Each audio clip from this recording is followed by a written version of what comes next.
Hi friends, வணக்கம்.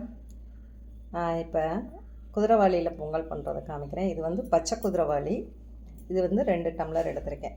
சின்ன டம்ளரில் உங்களுக்கு எந்த டம்ளரில் தேவையோ அதில் 2 டம்ளர், அரை டம்ளர் வந்து பாசிப்பருப்பு, மூங் தால், ஹாட் மில்லட். இது வந்து கருவேப்பிலை, உப்பு, பெருங்காயம், பச்சை மிளகாய், மிளகு, சீரகம், இஞ்சி.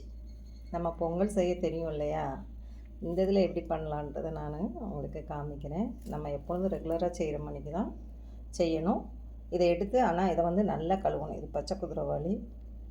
அந்த தூசியெல்லாம், அந்த தோல் நீக்கினதெல்லாம் இருக்கும். அதை தான் நல்லா இதையும் கழுவி ஊற வச்சுருவோம் ஒரு 1/2 ஹவருக்கு. இதை தனியாக கழுவணும், இதை தனியாக கழுவி 2யும் சேர்த்து ஒன்றா கூட ஊற வைக்கலாம், இல்லை தனித்தனியாக கூட நீங்கள் ஊற வச்சுக்கலாம். இப்போ நான் இதை கழுவிட்டு உங்களுக்கு காமிக்கிறேன் எப்படி இருக்குது பாருங்கள். இதை நான் 3 தடவை கழுவிட்டேங்க. இது 4ஆவது தடவை கழுவுறேன் பாருங்கள். ஆனால் அது வெள்ளையாக தான் இருக்குது. இதில் தண்ணி வந்து அழுக்காக வருது. இந்த அழுக்கு போகிற வரைக்கும், நல்லா தண்ணி போகிற வரைக்கும் நீங்கள் கழுவி இதை எடுத்துக்கோங்க. பாசிப்பருப்பை கழுவி ஊற வச்சுக்கலாம். இப்போ இதை கழுவியாச்சு, ஊற வச்சிடலாம். இதையும் கழுவி ஊற வச்சிடலாம்.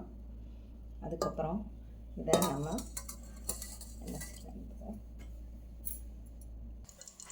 இப்போ நான் அடுப்பில் பாத்திரத்தை வச்சுட்டு எண்ணெயும் நெய்யும் ஊற்றிட்டேன்.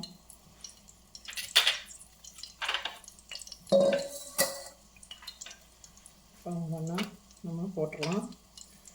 ஃபஸ்ட்டு மிளகு, பெப்பர் போட்டுடலாம்.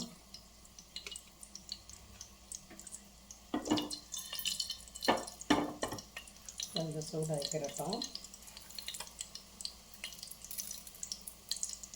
அது லேசாக பொரிஞ்சோடனே மிளகு,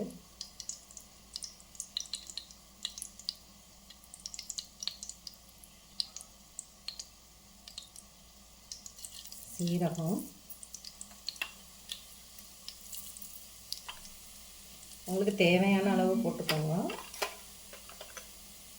கொஞ்சம் முந்திரி,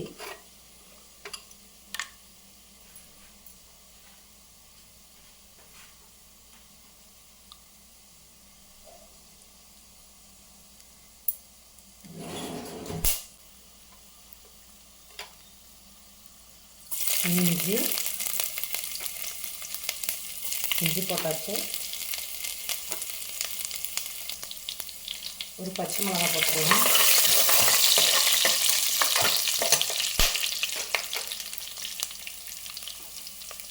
கருவேப்பிலை போட்டுருவோம்.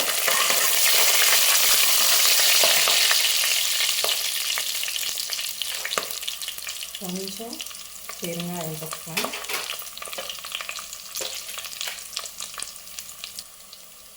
கொஞ்சம் ஊற வச்சோம். பாசிப்பருப்பை போட்டு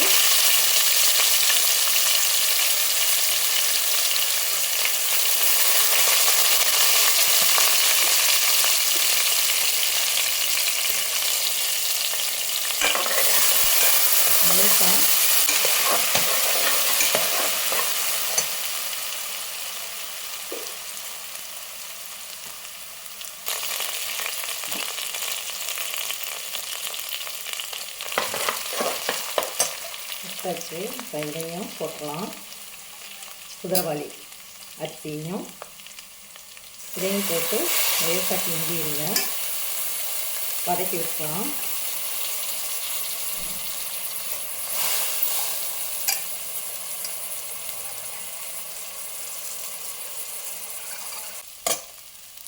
இப்போ இதில் ஒரு 2.5 டம்ளர் மொத்தம் போட்டிருக்கோன்னா 5 டம்ளர் போதும். இல்லைன்னா ஒரு அரை டம்ளர் எக்ஸ்ட்ரா வச்சுக்கலாம். 2.25 டம்ளர் தண்ணி போதும். இப்போ 1 டம்ளருக்கு 2.25 டம்ளர் தண்ணினா இது 2.5 டம்ளர் இருக்குது. நான் 5.5 டம்ளர் ஊற்றிக்கிறேன்.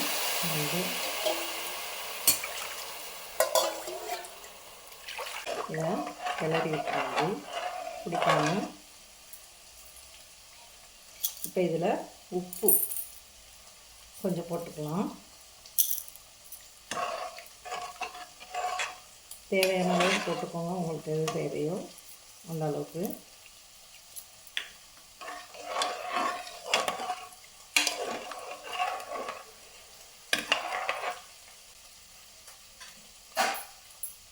இப்போ இது ஒரு இது வரவும் குக்கரை மூடி 2வது விசில் வந்தோடனே ஆஃப் பண்ணிடலாம். அந்த ஹீட்லேயே அது இதாகிக்கும். உங்களுக்கு கொஞ்சம் கொல கொலவாக வேணும் அப்படின்னிங்கன்னா, எனக்கு கொஞ்சம் இதாக வேணும், அதனால் நான் அப்படி வச்சுருக்கேன்.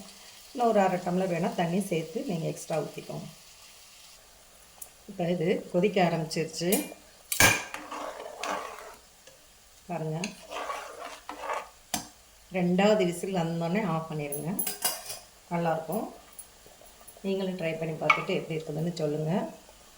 மீண்டும் அடுத்து இதே போல் தாங்க எல்லாத்துலேயுமே நம்ம செஞ்சுக்கலாம். சாமை குதிரவாளியில் செய்கிறப்போ திணை கொஞ்சம் டேஸ்ட் மாறுபடும், அவ்வளோதான். விசில் மாட்டியாச்சு. 2வது விசில் வந்தோடனே எடுத்துடலாம்.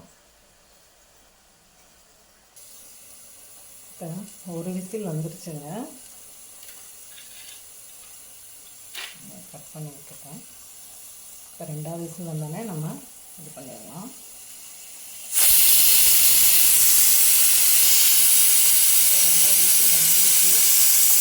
நம்ம இப்போ ஸ்டவ்வை ஆஃப் பண்ணி விட்டுறலாம். எனக்கு 2 விசில் வந்துருச்சு, ஆஃப் பண்ணி விட்டுறேன். அந்த ஹீட்லேயே இருக்கட்டும். இது ஸ்டீம் போகணும், எடுத்துகிட்டு உங்களுக்கு நான் காமிக்கிறேன் எப்படி இருக்குது. ஸோ விசில் போயிடுச்சு, எடுத்துடலாம். பாருங்கள் எப்படி இருக்குதுன்னு.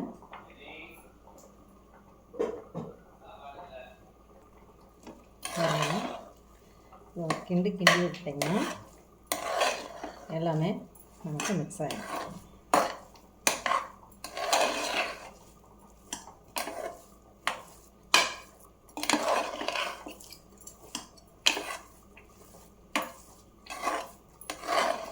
பாருங்கள், அடிப்பிடிக்கலை, எதுவும் பண்ணலை. பார்த்திங்களா, அளவாக தண்ணி வச்சுருக்கோம். 2.25 டம்ளர் தண்ணி வச்சுருக்கேன். நீங்களும் செஞ்சு பார்த்துட்டு எப்படி இருக்குதுன்னு உங்கள் கமெண்ட்டில் நீங்கள் சொல்லுங்கள். லைக் பண்ணுங்கள், ஷேர் பண்ணுங்கள், மற்றவங்களுக்கு இதை பற்றி சொல்லுங்கள். பாருங்கள், பொங்கல் ரெடி ஆகிடுச்சு. இதில் சாம்பார் சட்னி வச்சு நீங்கள் சாப்பிட்டு பார்த்துட்டு எப்படி இருக்குன்னு சொல்லுங்கள். உங்களுக்கு பிடிச்சிருந்ததுன்னு சொல்லுங்கள். தேங்க்யூ.